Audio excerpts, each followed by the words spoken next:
I was morbidly obese. That tracks back to a childhood with a lot of trauma, depression, suicidal thoughts. I'm already on my second life. I should have died years ago. I was ready to kill myself. It was actually a psychedelic journey that really led me out of that space. Shawn Wells is considered the world's leading formulator with 40 unique patented ingredients in the health and wellness space. But behind his success is a story of overcoming obesity, trauma, and depression, a journey that shaped the man he is today.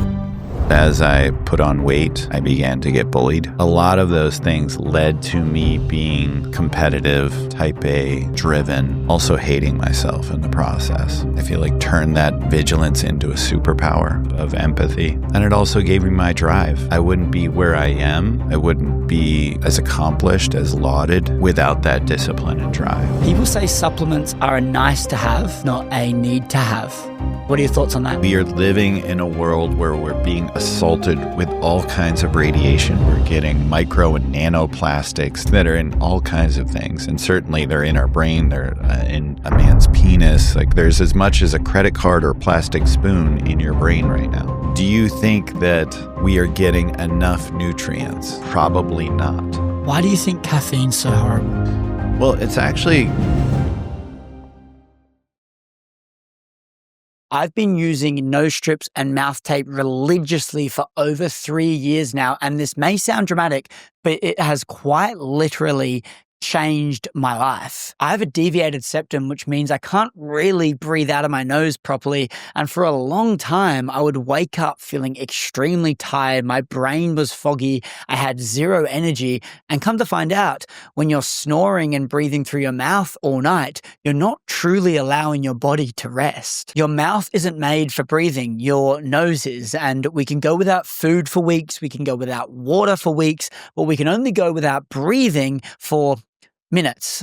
I think it's important that we prioritize breathing correctly. I use Dream Recovery's mouth tape, and I also use their brand new Second Wind nasal strips. Every single day, I apply them just before bed, and this nasal strip stays on well throughout the day. The next day, it is 2 p.m. right now, and I am still wearing this thing from last night. Right now, if you go to the link in the description or the show notes below, or go to dreamrecovery.io and use code Griffin, you can get 15% off your entire order. That's dreamrecovery.io, or go to the link in the description or the show notes below and use code Griffin. That's GRIFFIN, and you'll get 15% off your entire order. Let's get breathing correctly, let's get sleeping better, and let's get right back to the show. Shawn Wells, welcome to the show. Thank you for having me on. People say supplements are a nice to have, not a need to have. What are your thoughts on that? I understand the concept of saying a supplement is supplemental. That makes perfect logical sense. Here's my contention with that. We are living in a world where we're being assaulted with all kinds of radiation, EMF, Bluetooth, NFC, 5G, Wi-Fi, radio, cosmic radiation, on and on and on. And think about, I've told people this, they think, oh, it's woo that, this stuff can affect you. I'm like, when you're in an elevator, a steel shaft elevator inside cement blocks in a building, some apartment building or an office or whatever it is, and you're getting a phone call. What do you think about that? You think that's not penetrating cells? So that's one thing.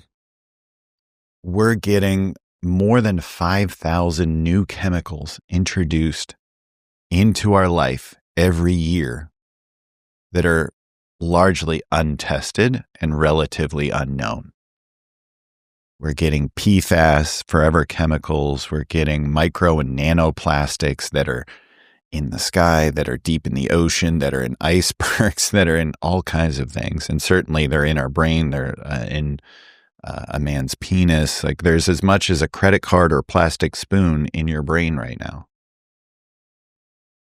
Our soil is depleted of many of the minerals, the nutrients, the homeostatic soil organisms, these probiotics that would have been there, the richness of the soil is largely depleted. We're not eating organic. We're eating ultra processed food, not just processed food, but ultra processed foods. When I add these things up and think about how much you're getting exposed to in terms of like your dopamine fixes, compare it to like 100 years ago, there was relatively no phones. There was no computers, no cell phones, no laptops, no tablets, no, like all the things we're getting all day long, how much we're forced to process with our brains. Do you think that we are getting enough nutrients as a result? I would argue probably not. Then there's the idea with supplements, and certainly when we talk about vitamins and minerals, they were created in terms of your RDAs to prevent deficiency. That's not optimization. Like 60 milligrams of vitamin C prevents scurvy. Cool. Not many of us are dealing with scurvy these days. That's great. And what does it take for optimization? Dr. Linus Pauling in the 80s was doing research around vitamin C that started a whole new revolution in supplements. And he was looking at gram doses. That's very different than 60 milligrams. And so now that we're starting to look at optimization and we're aware of this environment around us, I would contend that supplements are no longer supplemental. So essentially, life is very different now than it was in the early 1900s in terms of the amount of pollution we're getting, and more specifically, like artificial pollution when it comes to, like, as you explained earlier, in a concrete box, in a metal elevator with a phone in your pocket that's ringing and buzzing because of all the notifications that you have for your day that's popping up. It would be naive for us to say that that's the same as what it was before phones were even a thing. So I guess you're saying to adapt to what the norm is and what society is right now, perhaps supplementation isn't a nice to have. It is more so a necessity in order to optimize life, not to just glide through life in a sense. Yes. And when you think about just 10 years ago, we were talking about lifespan. How long can you live? I worked in hospitals and nursing homes for more than a decade as a chief clinical dietitian. And there was people that would be in the nursing home for 10, 15, even 20 years of their life, in wheelchairs, in these special beds, tube feedings. There's lifespan, but the more important term now that we're talking about is health span. How long is it that you live free from disease? Let's look at quality of life and not just quantity of life. So that's been a term that's been hotly discussed. But I would say another term that I've come up with on top of that is an idea of youth span. How long can I live young and vital? I am competitive. Most people are competitive. They want to outperform their peers at their age. Whether I'm 25, 35, 45, 55, I want to be outperforming those that are the same age as me. And that's youth span. And I think that's why we're seeing even 25-year-olds be concerned about biohacking and aging and stem cells and all these kinds of things, because they want to perform at their very best and have as many good years as possible. So this is that shift to now thinking about how can we optimize our health and not just live free from disease or just live as long as possible, even with disease.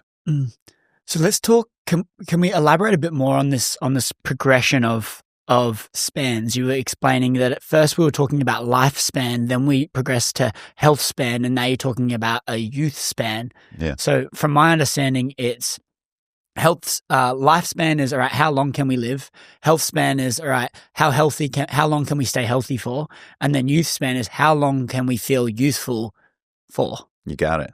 And so is there any more further elaboration required to understand that? Or do you think that there's catalysts that have made people want to progress down that realm? Or what do you think has been the causation for people to go, okay, let's just expand beyond just looking at how long we can live? I think there's people are migrating more, moving more throughout the world, moving throughout their careers, moving into different relationships in a way that's unprecedented. And I think with that amount of change and reinvention comes a desire to stay young, stay fit, stay vital as long as possible so that you can continue to make those changes. There's people, Clint Eastwood is over 95 years old and still directing. Like what? Things are changing. Things are changing pretty radically from where they were 30 years ago. Yes, we're getting assaulted by more things, but we're also becoming more aware. We're becoming more online, and we're taking our health into our own hands. We're not just trusting this aristocracy of healthcare no longer. Just like the Gutenberg press with the Bible, kind of led to a proliferation of spirituality and putting it into people's hands rather than a few popes. So too, now is that with health, I feel like. Do you feel like society is maturing? And what I mean by that is perhaps what happened was before there was any of this society that is this operating system that we all go under when we are transacting and using this money thing as a form to free up some of our time and all of this stuff. Before any of that was a thing, it was a lot more nature driven, and we were kind of just forced to mold around what our nature and our biology suggested. And then maybe society came in and formed all of these new beliefs and this identity of how the world should go around and how life should be. And perhaps when I say maybe we're maturing, it's actually we're understanding more about what actually matters, and we're breaking those molds of what is told to be true, and we're unlocking kind of a new truth. And perhaps this is why we're evolving so much quicker. So we're going like, all right, we're not just looking at how long we can live, because we can have all the time in the world, but if we're not being able to be youthful and play with our kids and do X, Y, and Z and be able to direct at 95, then what's the point of living? Like, what's the point of living if we can't be youthful? And so maybe this is why there's this realization of this progression to actually focus on longevity and feeling younger for longer. Well, a lot of the messages we've been getting for years clearly were around control and capitalism. I mean, we could go down a whole rabbit hole of that for an entire podcast. But I do believe that, to your point, there's a bifurcation in a good way that's happening where we're re-engaging with ancient wisdom in terms of spirituality, in terms of our physicality, mentality. We're looking at stoicism. We're looking at breath work, which we just did prior to this show, and it was beautiful. We're looking at dance and journaling and meditation and prayer and sun gazing and forest bathing and the power of all those things. We're also, when we're taking our health into our own hands and using wearables and metrics, we're looking at the data of our gut microbiome, of our blood work, we're using peptides, we're using CGM, continual glucose monitors. There's this really fascinating time that we're in right now, this nexus that's happening of ancient wisdom and future wisdom. And some of us are starting to say, those messages you've been telling us are not working for us. They've made us unhealthy. And there's a long list of things that we've been told are good for us. These ultra-processed foods, and eggs and butter are bad for you, and salt is bad for you, and drink out of these plastic cups and microwave this plastic dish with your ultra processed food. All the things we've been told are healthy for us, people are pushing back on and saying that's not working for me. Let's dive a little bit deeper on this power piece. We don't need to make the whole podcast around it, but I think it's very fascinating and important to add context to this. How is saying microwave this plastic, and how is all of these agendas coming back to power and having control? I mean, ultimately, where do the plastics come from? They're coming from petroleum. They're coming, and a lot of the things that are in our foods that are ultra processed are subsidized. Things like soy, grain, corn. These are massive industries. There's a lot of government control. There's a lot of aristocratic control. You can call it Illuminati or what have you.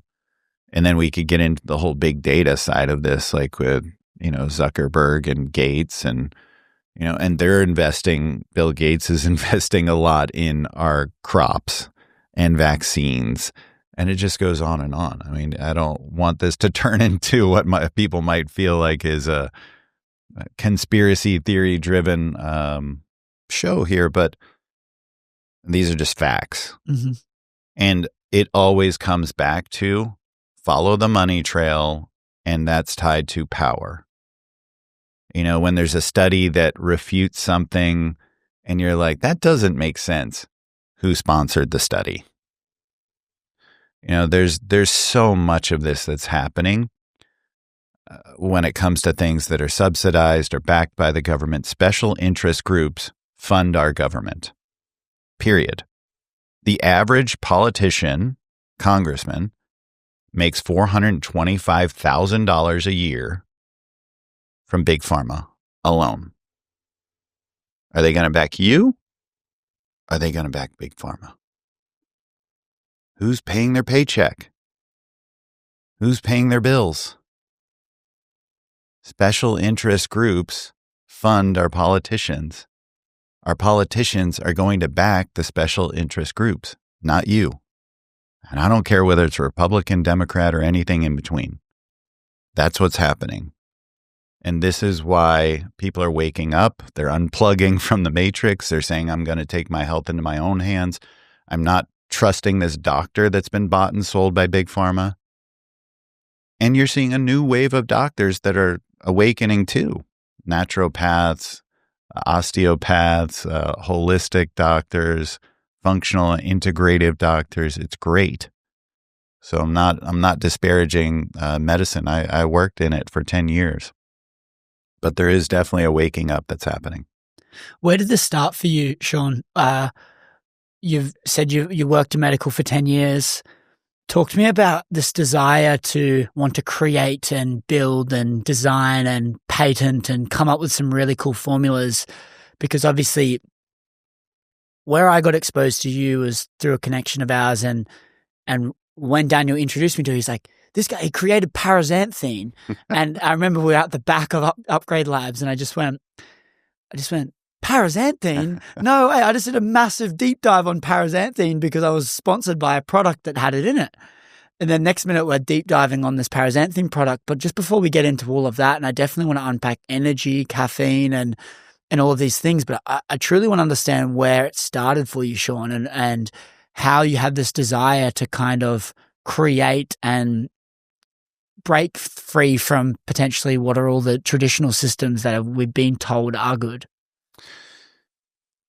I started working out in college because I was morbidly obese, and that tracks back to a childhood with a lot of trauma, depression, suicidal thoughts, anxiety, and I used food, and in particular junk food, as my therapy.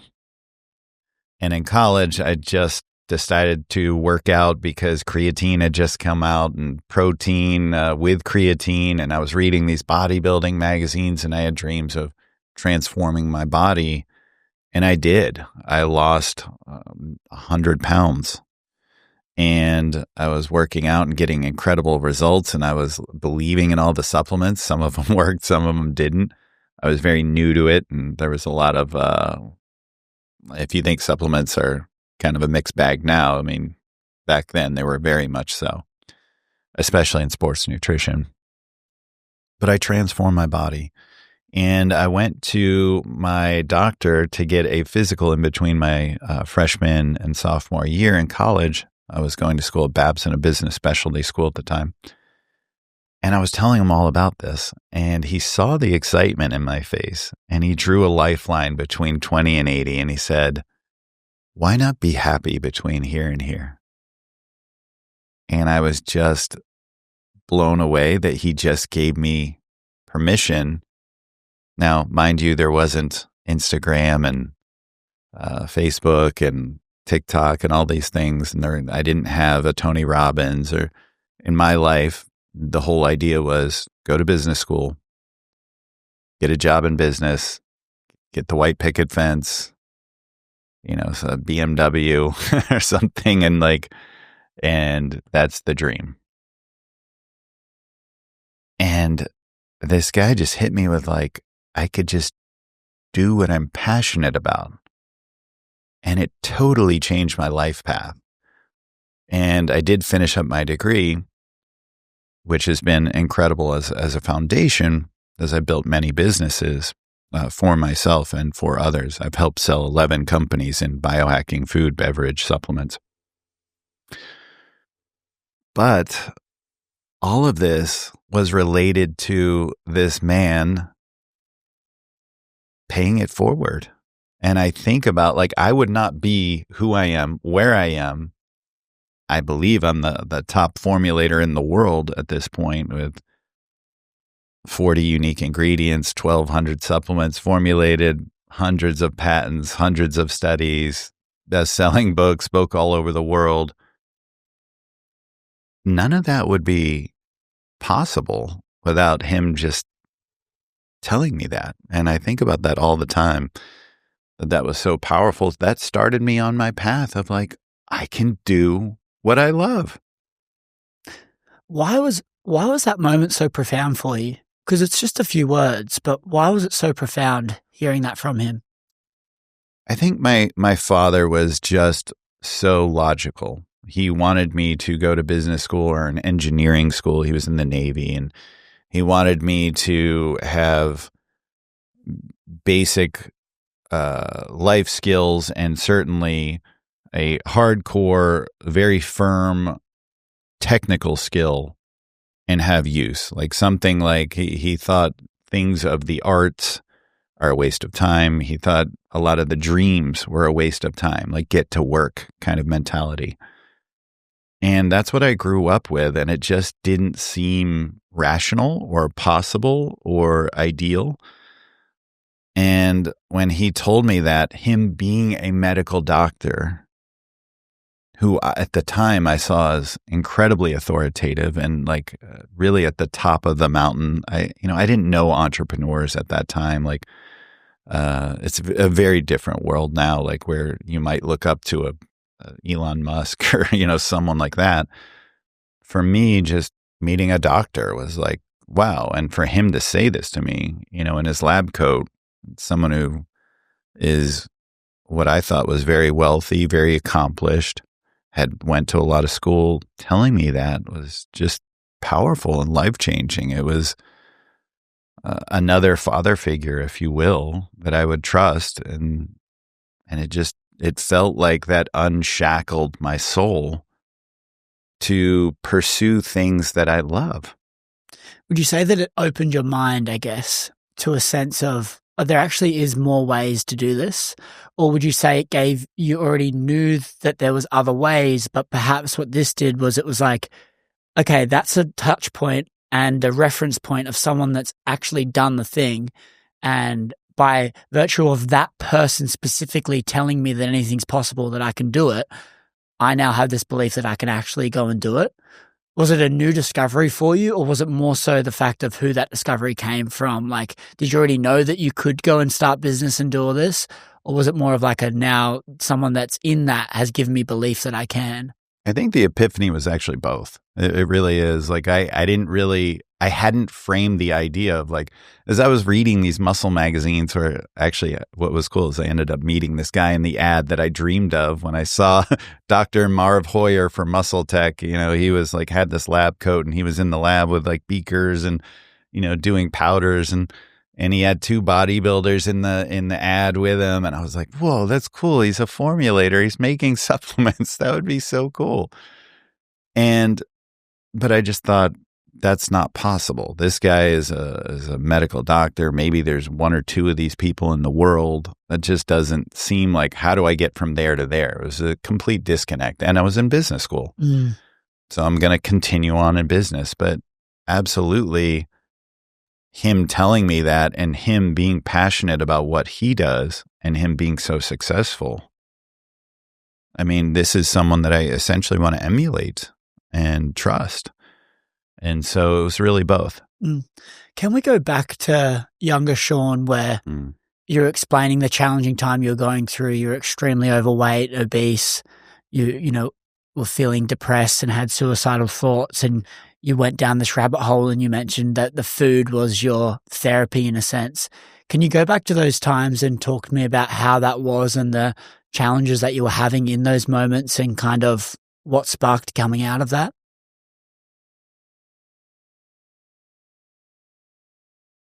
Yeah. My father that I just mentioned, who has done a lot of work himself spiritually, and I'm very proud of where he's at now. And we have an amazing relationship now, but at the time it was a very difficult relationship. My two brothers ran away, and one ran away and at a very young age, and one got kicked out at a young age. And it was just a tumultuous home.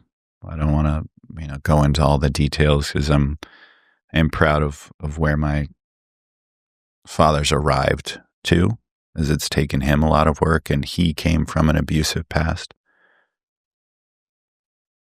But it all took its toll on me, and not only what was going on at home and losing my brothers and the tumultuousness of the house, but as I put on weight, I began to get bullied at school a lot. I carried most of it in my thighs and butt, and so, that's kind of not the norm for a boy. And so there was a lot of teasing, even from teachers, which would be probably unacceptable now. But it was hard. I would get laughed at, in gym class when I wear shorts, and it was just relentless. And a lot of those things led to me being competitive, type A, driven, and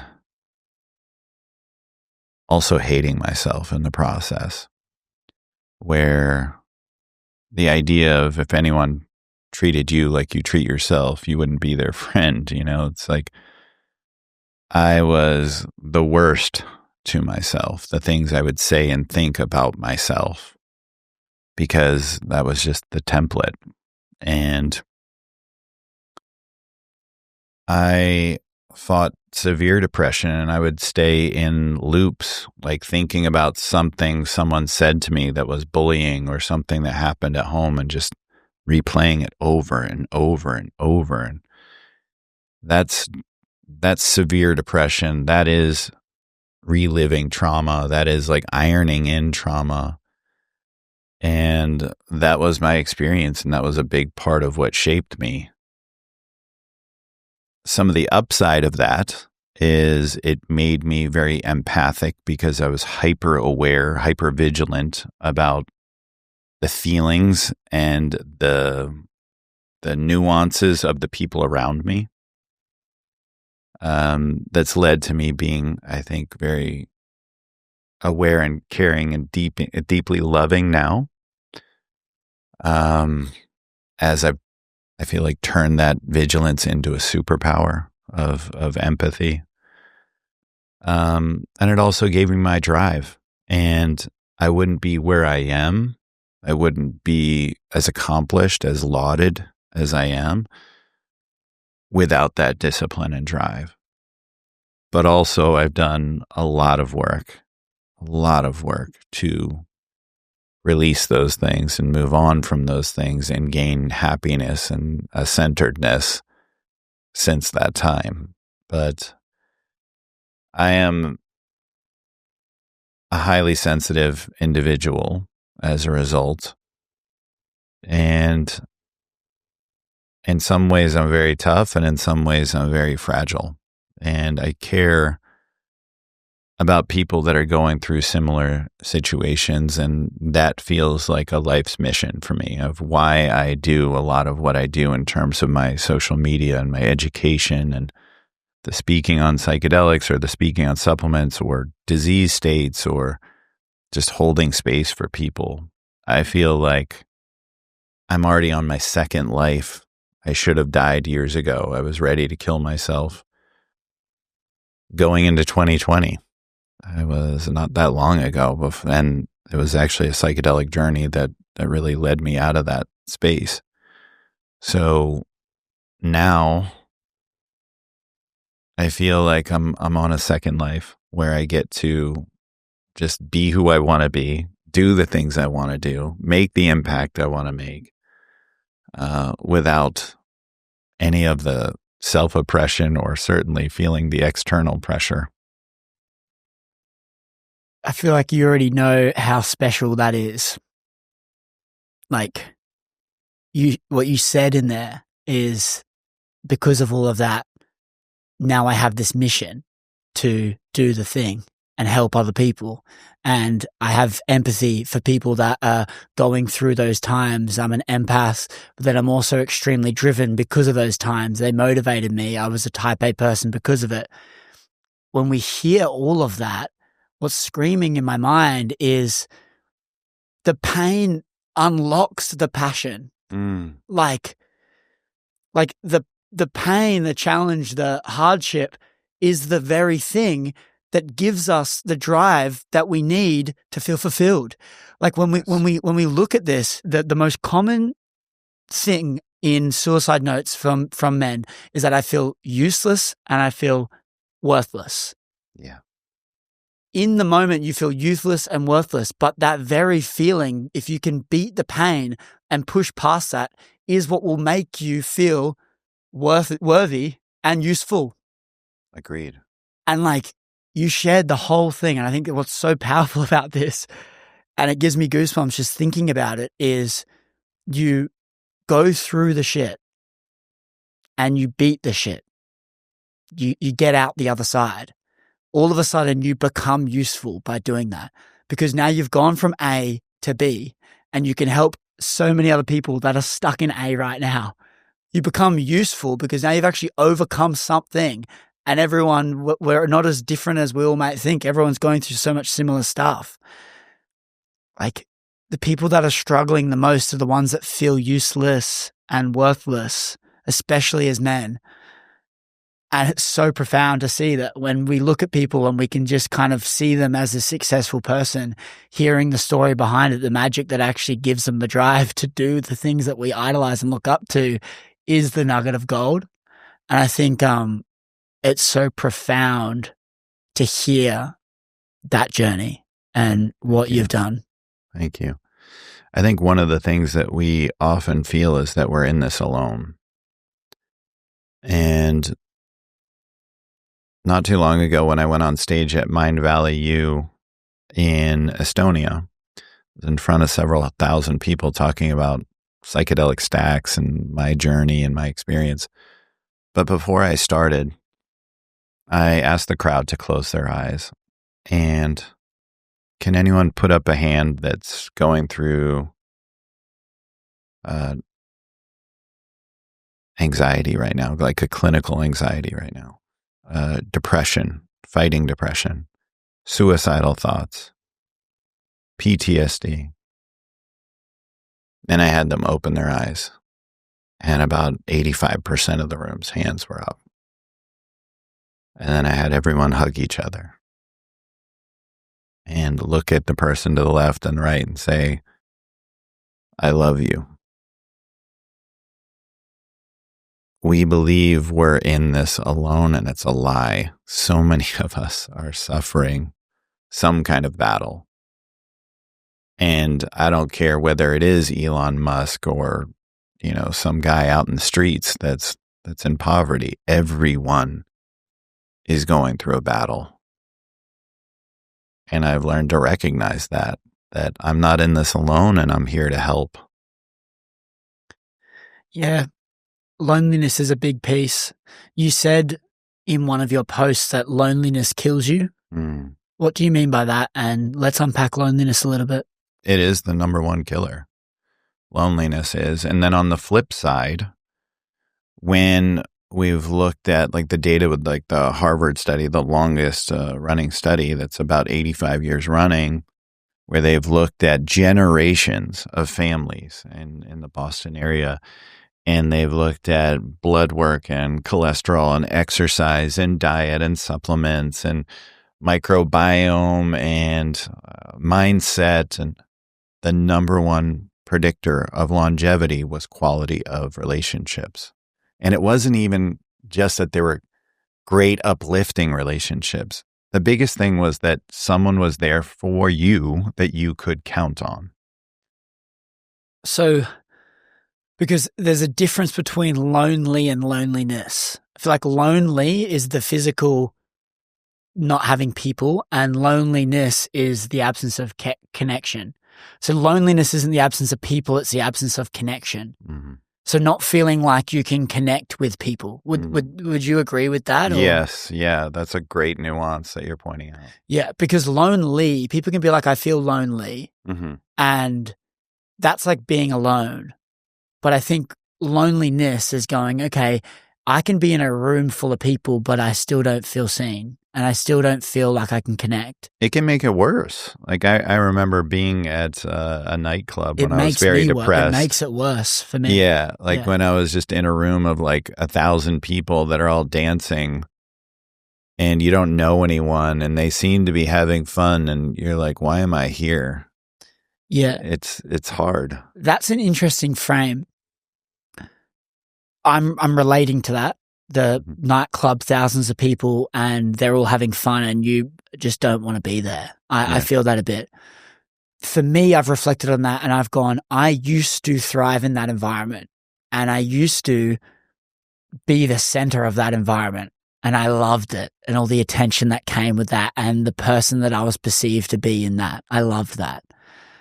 I think I chased external validation so much in my life and there's drivers behind that, but I think I did. And I used to love that. And I found that now that I'm out the other side of this, I don't drink alcohol. I also have, now that there's so many eyeballs on me online, I actually feel like I'm constantly on. So I like to actually spend a bit of time alone and have just quality connection. I don't like meeting all these people all at once and all this stuff. But when I go into that zone of a nightclub or where everyone's there, what triggers in my mind is like everyone's actually escaping. And I feel this is like, yeah, they're having fun, but the only reason they're having fun is because they're like pushing down the problems that they kind of haven't resolved. And there's nuance and there's exceptions to the rule. There's people that genuinely just love music and music does some magical things. And I'm not saying those people. Right. But what I found was if I was in a venue and I wasn't drinking or whatever it might be, I just felt like my old version of me that would just not be loving what he was doing and he was just drinking for the sake of being able to just ease the pressure. Mm-hmm. And then going back to those states and into those environments, I would just feel like that. And I'd be like, these guys are all not loving their life. Mm-hmm. They're living for this moment. And I hated that. And that was what made me feel so isolated from everyone because there was such a big disconnect. Mm-hmm. Do you feel like that's the case with, because I'm really keen to unpack this loneliness piece more and figure out what it actually is and why we feel this way. But when I'm in those environments, I would consider myself very, very isolated and extreme loneliness I would be feeling. But when you're referencing like being in a room with all these people and you feel left out, are you meaning something in a completely different way? No, like again, like the social connection is what is most important in terms of longevity. And the lack of social connection, think of 6 foot social distancing, and you better stay inside. And, if someone touches you, you better use sanitizer, and wearing masks so we can't see each other's emotions and facial expressions. Whether that was done intentionally or not, beyond health reasons, it certainly has an impact, and it made a lot of people feel lonely and depressed. But what it's doing when you look at depression and loneliness, you see that neurotransmitters drop across the board, not just serotonin. Dopamine, serotonin, endorphins, epinephrine, norepinephrine, acetylcholine, all these things go down. Your brain is thinking less, feeling less. Neuroplasticity, like BDNF, NGF, mTOR in the brain, all go down so that you process less. You're more resistant to it. Your senses are actually dulled. Your eyesight, your hearing, your smell is all dulled in depression. Less is coming in. Therefore, you have less to deal with. But over time, that makes you feel less, care less, connect less, have less heightened experiences, less abundant experiences. And that leads to a life down the middle, which, as you were pointing out before, those extreme hardships create your hero's journey, right? And a life down the middle may be the life most devastating. It's a life of mediocrity, blandness, and a lack of anything memorable. And that could be the most devastating life experience. Yeah, you're not in enough pain to change, but then you're kind of in this middle ground where you're not so far down where you go, I need to change here. Mm-hmm. But then you're also not really doing anything fulfilling. And so you're in this little weird in-between phase, and it's probably the most unfulfilling and draining position to be in. Do you think that when you're in that phase of just a bit more null, you're not experiencing these euphoric highs as much naturally through life and through experiences that we're having, this is when people will opt for things to increase that? And so things like caffeine, things like excessive consumption of porn, nicotine, caffeine, all of the things. Do you feel like the adoption of all of these so-called addictions, you could say, could be a byproduct of having a bit more of like a mediocre life? Absolutely. My worst depression, when I think about when I was most depressed, wasn't when I was sad. I was past sadness. I was apathetic. What does that mean? Just felt nothing, cared about nothing, didn't care about other people, didn't care about my life, didn't care to go to anything, wanted to just stay inside. I didn't feel anything. And that hurt that was unresolved in me was often lashed out on other people. And I remember being told one day by someone that I thought was a very kind person, that was a friend of mine or study buddy, like in college. And I was just, being sarcastic and my typical self at that time when I was very depressed. And she looked at me and just said, "You're an asshole." And for me, like, this girl was like one of the most kind people I've ever met in my life. And she wouldn't be likely to use those kinds of words or say that kind of thing. But the way that she looked at me and the way she said it, it like woke me up. She meant it. And I looked inside and all I could say is, yeah. I didn't have anything to say back, like, no, you're wrong, like, or have another smart ass comment. I just thought on that for days, and I'm like, yes, I am. When you're feeling that, is it motivating or is it dulling? Do you go, oh shit, like I need to change? Or do you dwell in that? I dwelled in it, but it definitely motivated me to change. It took many, many years beyond that to get to the place where I am now. And certainly, like I said, a psychedelic experience may have really been the catalyst behind that. But there was a lot of work prior to that led me to be open to that experience.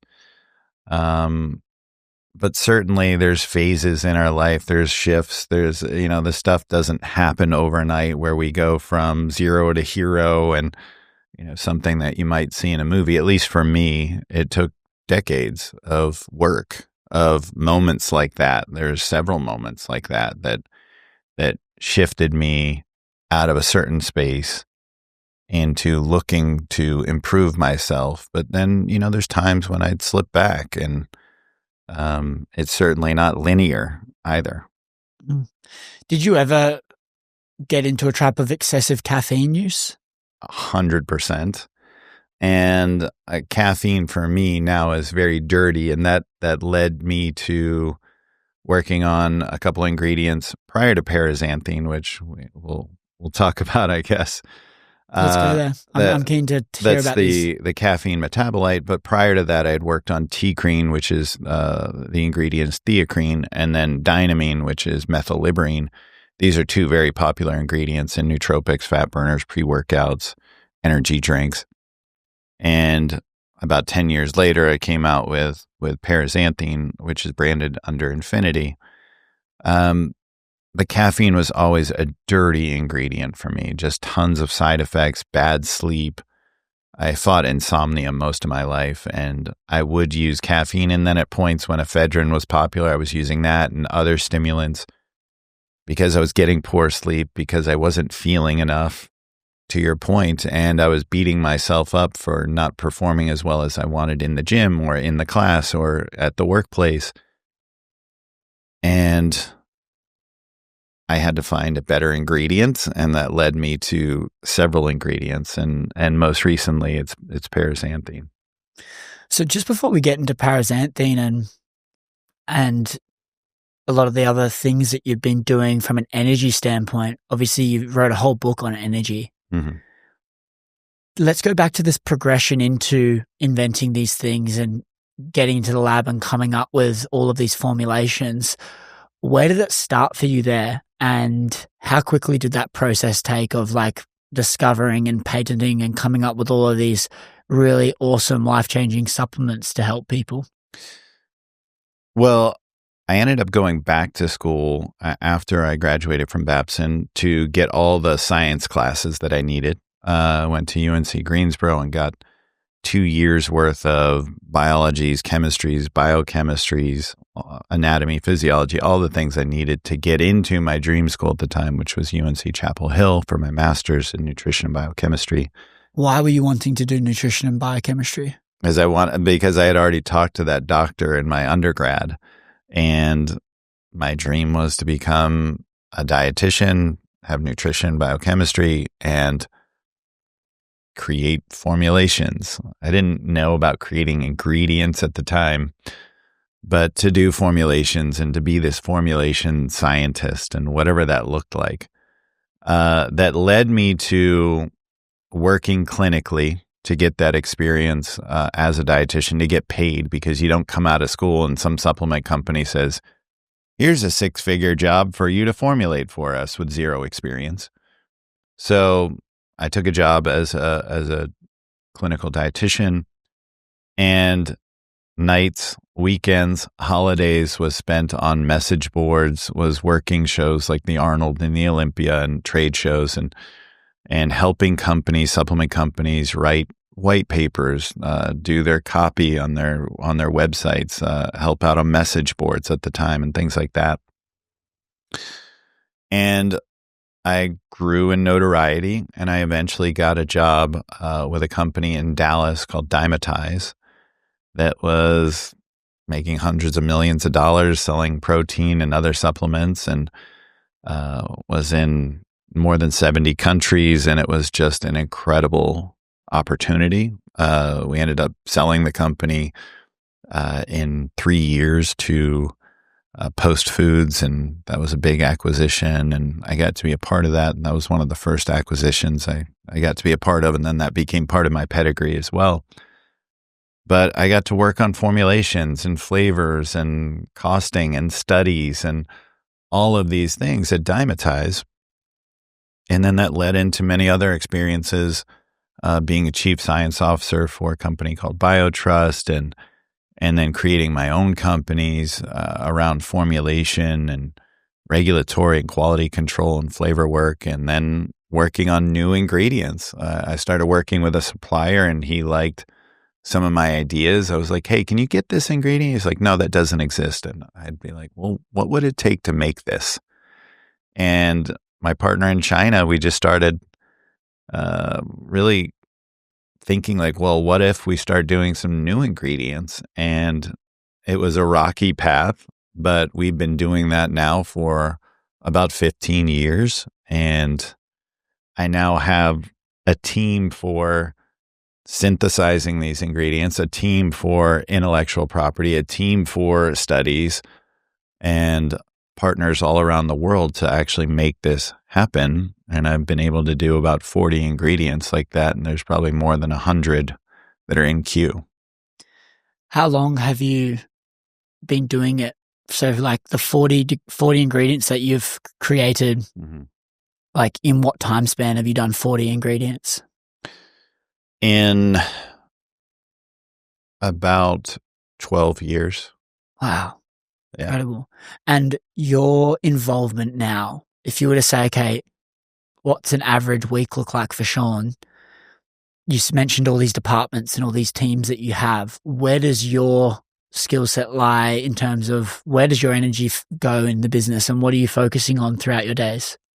Honestly, because I have so many things that I do and so many teams, it's a lot. It's a lot. Like every week, every day looks different. And I love that. I consider myself a polymath. Like I enjoy doing branding.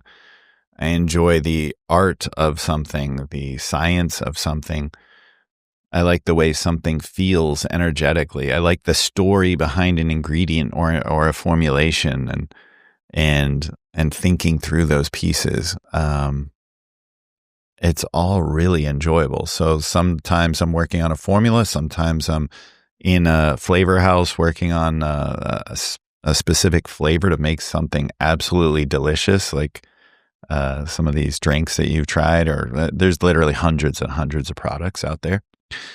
I worked on actually a sweetener that's in that drink that has Reb A, Reb D, Reb M. That is unprecedented. It's very good. That's a sugar-free, non-caloric, natural sweetener that is the best tasting on the planet.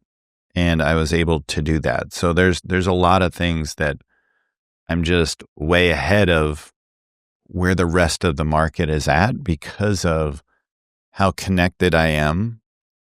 And I'm the jack of all trades. I'm not necessarily the smartest guy in the room for any of this. I have people that are brilliant at each one of these pieces. I'm just the connector to all of it. I'm the ideator. But if I didn't have the people to actually bring it to fruition, then, all of these ideas would be worthless. Yeah, it's interesting because I went down a little bit of a rabbit hole.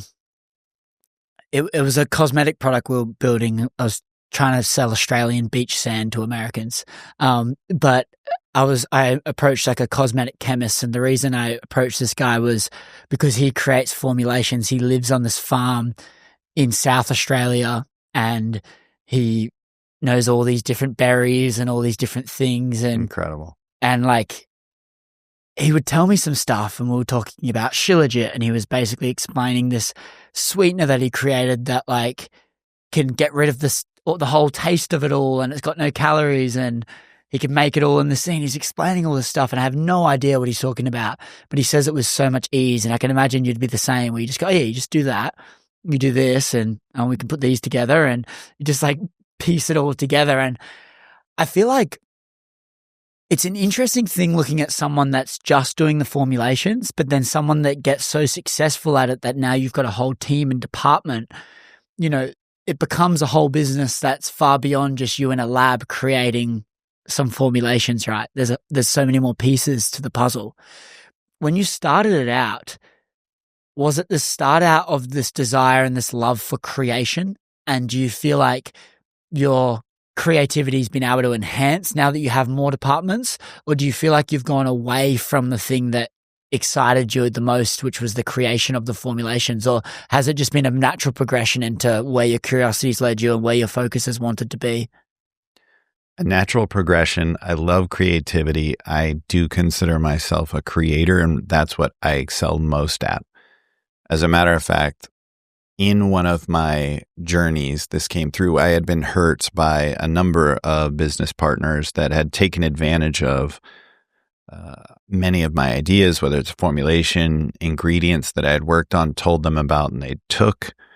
It's happened with this guy as well, heaps of times. Yeah. Yes. And I'm actually just finishing up a legal case right now that I can't speak to, but it's been 2 years. And one of the things that came through on this journey was everyone stealing the golden egg. You're the golden goose. You can do this 1,000 times over. And so many of the ingredients that I've led to best my other work was related to that. I was like, okay, watch me work. And then I came up with something even better.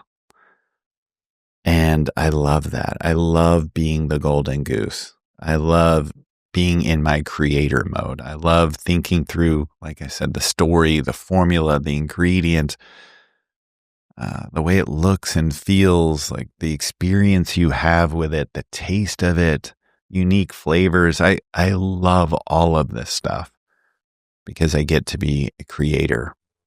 I think it's special. Also being able to just branch out and do different things, as you said, like, oh, let's work on some branding, let's do this and all this. It's actually just come to me now that I think when we were trying to create this product that was like an alcohol-free product, and the goal was to be able to kind of have it in a little unique sachet that we could put into water. And so when you're out drinking with your friends and you don't want to drink, you can put that in there and it'll be like a natural booster. I actually think it's just come to me now, just having a little flashback. Was Paraxanthine, the Infinity thing, was the first product you released it in a pre-workout? Yeah, called Euphoric. Yes. Okay, it's all just come to me. Was this a couple of years ago? Or Yep. This is all piecing together now because we were studying that and ordered a tub of this pre-workout from the US back to Australia. And we were looking at this formulation to put in there, which is just so interesting. It's all piecing together now. But you look at it back then when you launched this thing, and now you're saying it's in how many products is Paraxanthine in now? Probably 100. I don't know. So what, in the last couple of years, Yeah. You've had 100 different products that have now putting Paraxanthine in the product. So things can really change. If you come up with a really good formula, things can really start to change for you in this space that you're in. Well, as I told you, Kim Kardashian, this drink update, which I have equity in, Kim Kardashian came on board because she only has this and Spanx, I think. And I assume she's a billionaire. I don't know, but she loves this product, was drinking this product twice a day, every single day. It was on her show before she ever reached out on Keeping Up with the Kardashians. And then eventually the team at Update reached out to her and she wanted to be a part of it. And she's now an equity holder, but not at some crazy amount. And she's seen everywhere with it. And it's going to obviously ignite the brand when you have someone like that associated with it and who's associated with very few companies.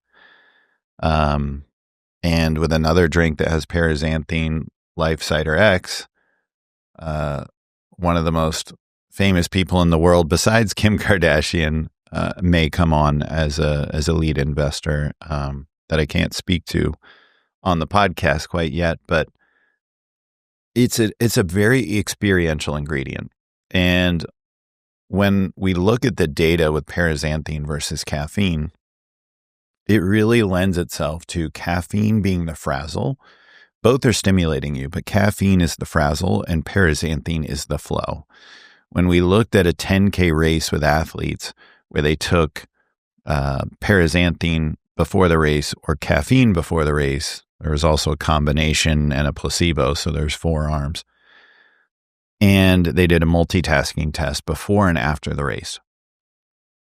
The ones that took caffeine had an increase in mental errors of 23.3%. The ones that took paraxanthine had a decrease in mental errors by 11%. After a race, the placebo was around 10% increased mental errors. That makes sense. You do a 10K race, you're going to have more mental errors. But paraxanthine, they did the race and they performed better than the placebo. And that delta is about 20%. The delta between caffeine and paraxanthine is about 35%. It's a massive difference. And so the way you experience paraxanthine is so much cleaner than the way you would experience paraxanthine. And that's why I've dubbed it like the catalyst of creation, because you just feel enhanced and optimized instead of kind of beat over the head and drug along. Why do you think caffeine's so horrible? Well, it's actually somewhat toxic. It's in plants to be an insect repellent, to be toxic to insects. Also, if you look at the metabolism of caffeine, it can convert into theophylline, which has a ton of side effects. What's theophylline? Theophylline is actually a drug, a bronchodilator, but it also increases heart rate, anxiety, agitation, insomnia, like a lot of side effects that you might associate with stimulants. It's kind of the most harsh version of a stimulant. And so caffeine can be metabolized into that. The other thing is that caffeine, if you are a slow metabolizer of caffeine via CYP1A2, the gene and the enzyme, it can be a difference of 7x. The half-life of caffeine, the bioindividuality of caffeine from person to person, it can be 1.5 hours or 10.5 hours for the half-life. That's to get to half the level in your bloodstream, in your plasma. And that's dependent on the person, is it? Yes. And so for someone, they can have the coffee and go straight to bed. And then some of us, we can have a Diet Coke at lunch and get worse sleep at night because it can take days to clear. So it's experienced very differently. There's also other enzymes that are associated with the other genes that kind of exacerbate or enhance the side effects, like ADORA2A. So there's just a lot of different ways we experience caffeine from person to person. What we've seen with paraxanthine is almost everyone across the board experiences it cleanly without the side effects. It has a short half-life for practically everyone of 3 hours. So you can work out in the evening, get your sleep. You feel cognitively enhanced. It's better at boosting dopamine, serotonin, acetylcholine. So it's like a mood lifter. We've shown it's increased BDNF, so it's enhancing neuroplasticity. It's increasing nitric oxide to the brain. It's increasing glutathione and catalase and decreasing oxidative stress. So all the ways that I know that the brain ages, including beta amyloid plaque, it actually lowers that, is oxidative stress, plaque in the brain, decreased blood flow in the brain, decreased neuroplasticity, decreased neurotransmitters, especially dopamine. All of these things have an impact on the brain aging. paraxanthine's actually reversing those. So let's unpack this paraxanthine a little bit, and then I want to talk about this half-life. So paraxanthine, I'm going to do my best to explain it in brief from what I understood when I was deep diving it before I was promoting a product that had it in it. But essentially from my understanding is that paraxanthine is a metabolite of caffeine. And so when caffeine enters the body, your then body has to then metabolize that. And then what then comes out of that into your body is a combination of paraxanthine and two other things, but predominantly paraxanthine. Yeah, and theophylline and theobromine. Yeah, okay. And so then from what I understood was 80% of the metabolite from caffeine is paraxanthine. Is that correct or not, or around that? Yeah, it depends how you calculate it. Really, probably 72%. But if you... The difference here is you might make the assumption of, well, essentially, most of my caffeine is turning to paraxanthine. Why would I take paraxanthine?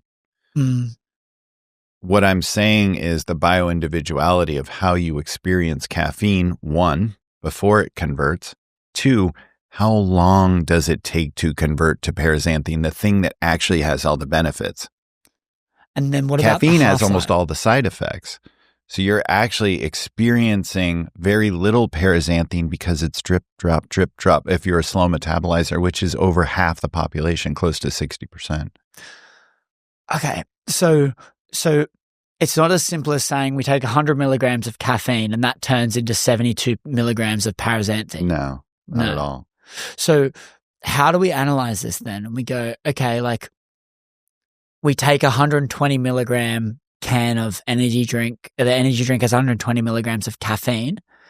How do we analyze what it's doing after it's being metabolized? Is it very dependent on who we are and how slow we're metabolizing that? Yeah, not only is there differences in terms of genetics with some of these genes that I mentioned, like CYP1A2 and ADORA2A, but there's also differences in certain medications will speed it up or slow it down, in particular birth control. That slows it down? Yes. And smoking affects it, and gender seems to affect it. Women are actually much slower than men typically. Oh, wow. There's a number of things that affect it.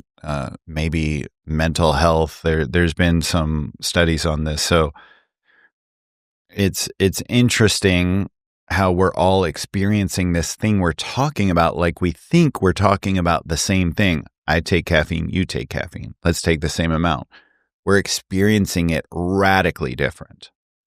This is why I was always frustrated to hear like, yes, I feel stimulated, but I feel emotionally worse. I feel less resilient. I feel frazzled. I feel brain fog and anxiety and agitation. I'm getting terrible sleep, and I'm in the cycle of having to use more caffeine. And I couldn't figure out why when so many people loved it and they're doing bangs and C4 and, all these things. And I feel like trash. Come to find out, most people feel like trash.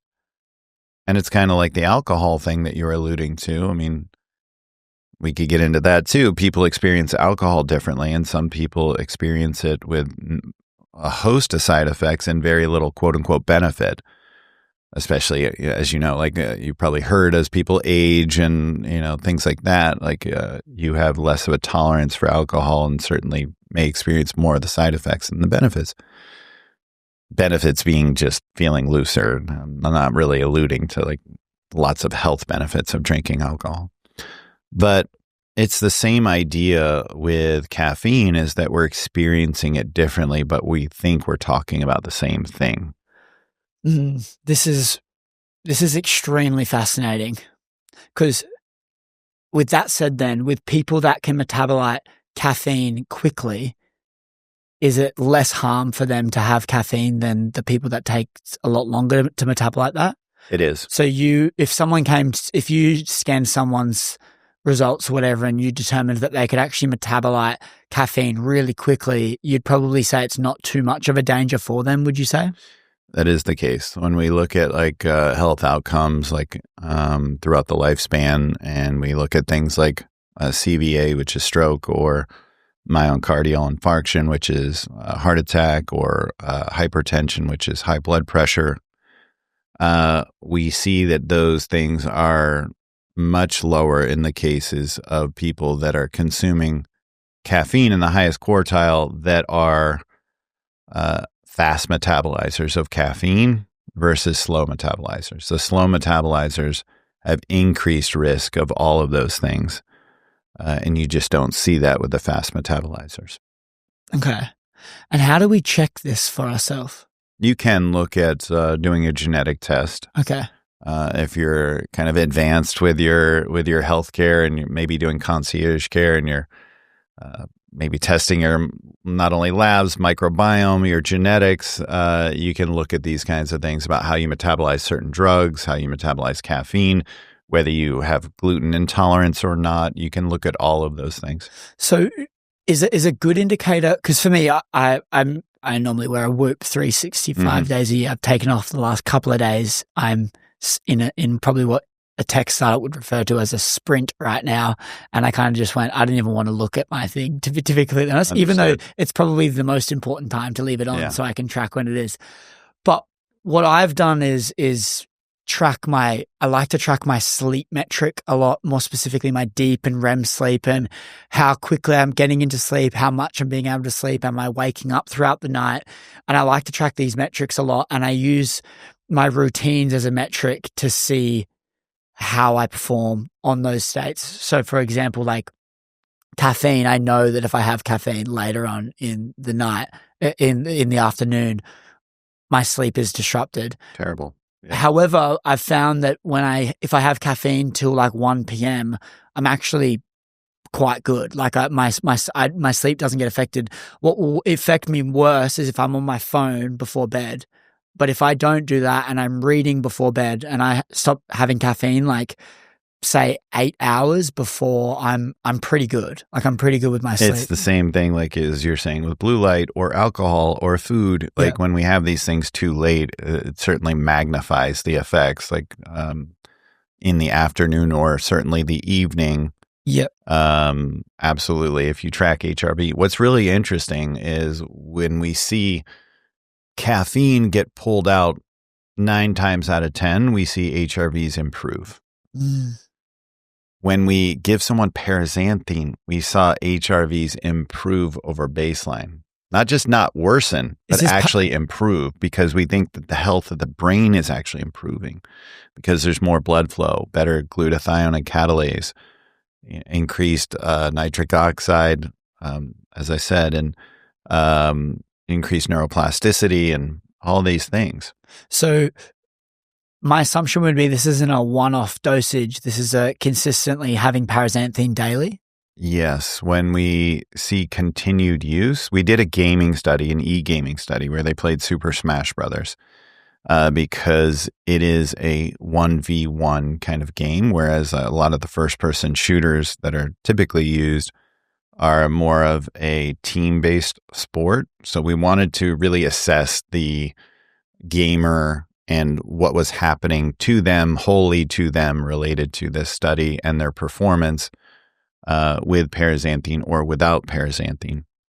What we saw was absolutely fascinating, that on a placebo, as expected, they would play 2 hours, and we would test them with a multitasking test, a focus test, before they started playing at 1 hour and at 2 hours.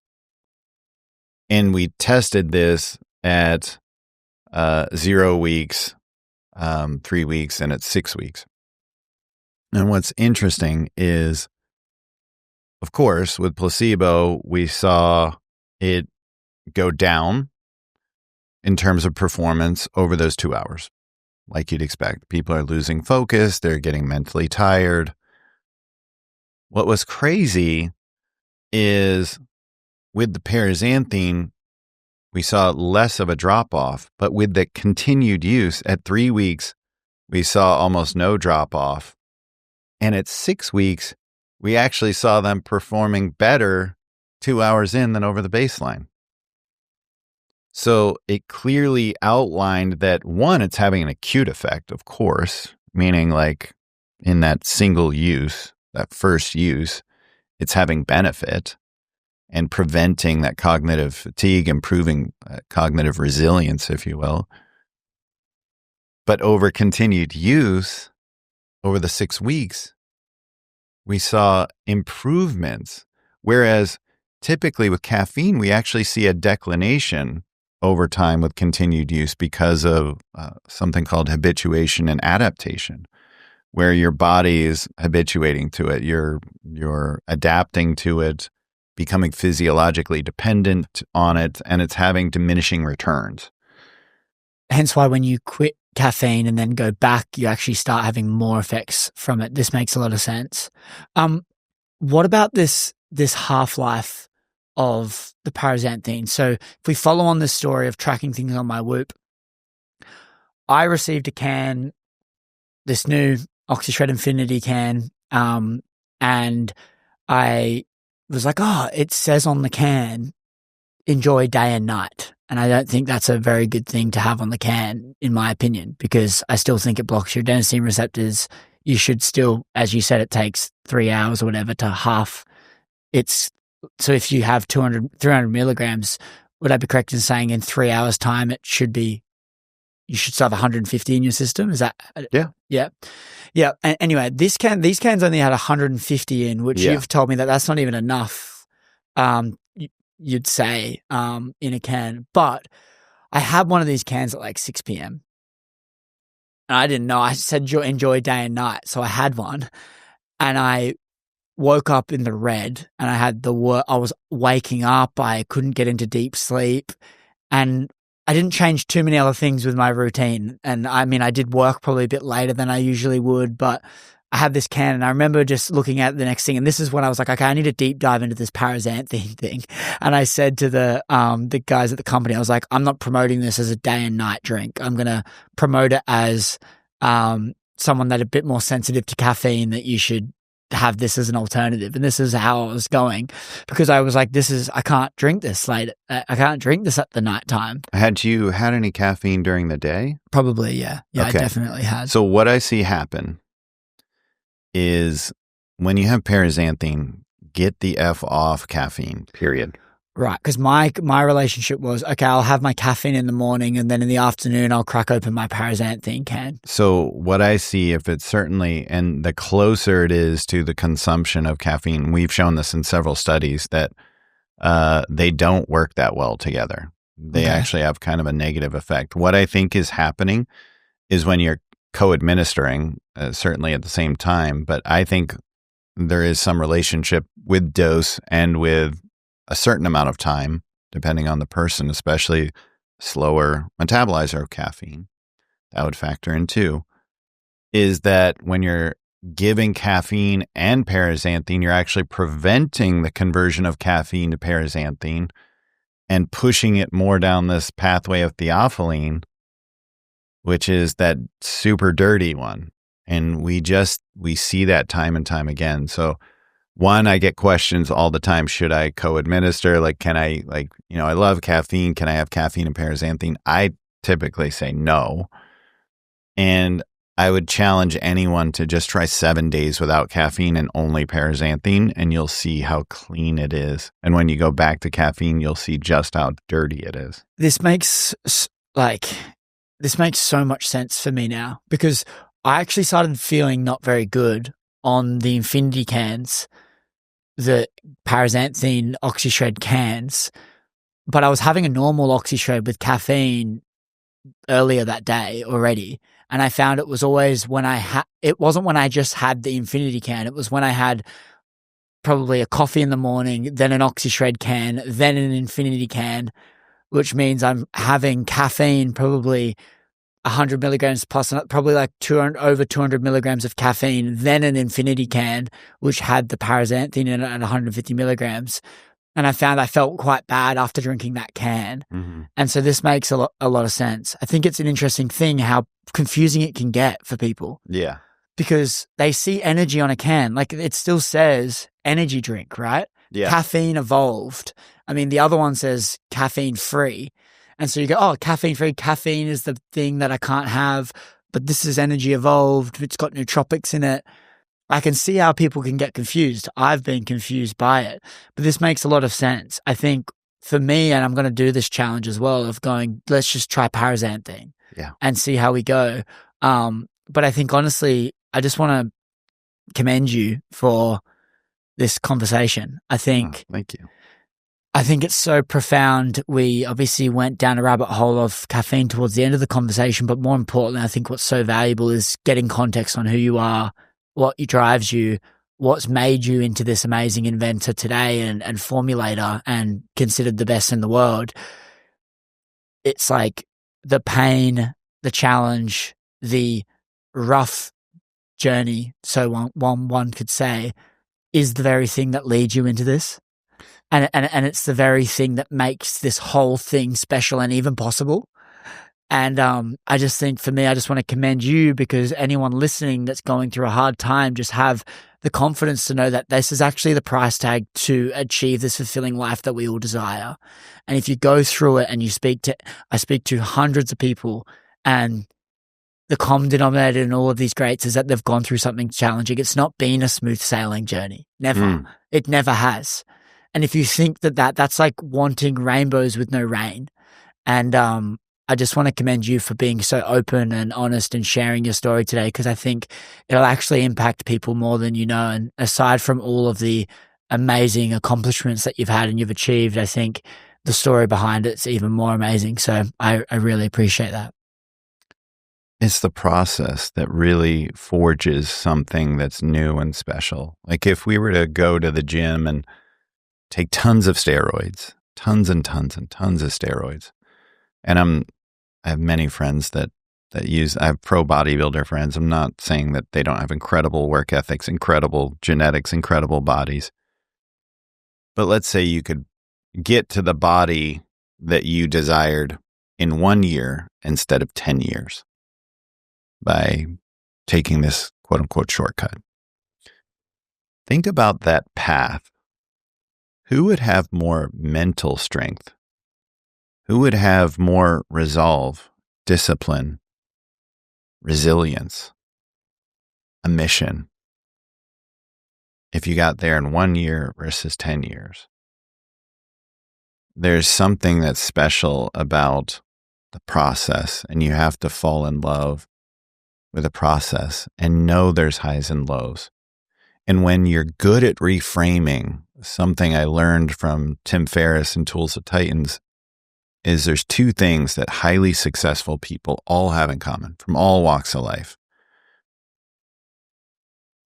They have some kind of morning routine to start their day and feel like they're in control, to take ownership of their day.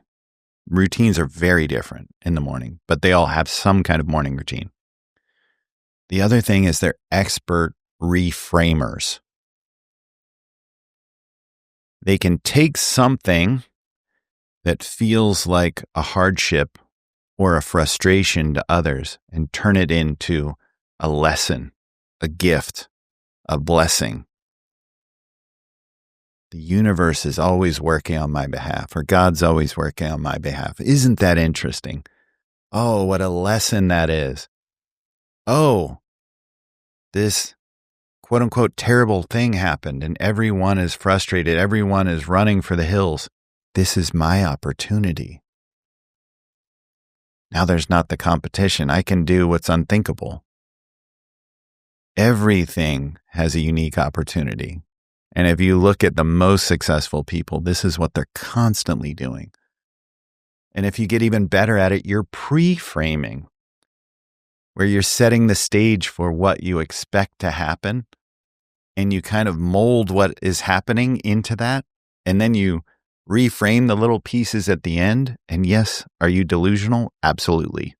But you're delusional in all the right ways. We all experience the same thing differently. Therefore, life is what we make of it. If we're all at a concert, watching that same concert, you're hearing it differently, seeing it differently, feeling it differently because of your emotions, your neurotransmitters, your life experience, your height, your eye color, your whatever it is, the people that are talking around you. It's all different. So therefore, we're not experiencing the same thing. You're in control of your experience and certainly how you interpret it. Yeah, there's a level of trust that needs to be had, that everything's perfect, divine, and right on time, and we're here for a reason. A level of trust and a level of ownership and focusing on the controllables and the things we can control. Because when you can truly not dwell on the things that are out of your hands and then trust that whether it's good or bad, it's meant to be, you can be in a really good spot. You won't be fazed by all the little things. You won't dwell on things that don't even matter.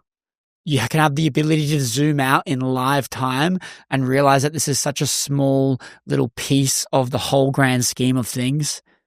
You can realize that things don't really matter that much, and we're sweating on stuff that is actually just ruining our mood and not contributing to our life. And I think when you can have trust and you can have ownership, it solves those pillars of not having to worry about this stuff because you know it's all meant to be. And you've demonstrated that today, and I really appreciate it. So thank you so much for coming on the show. You got it.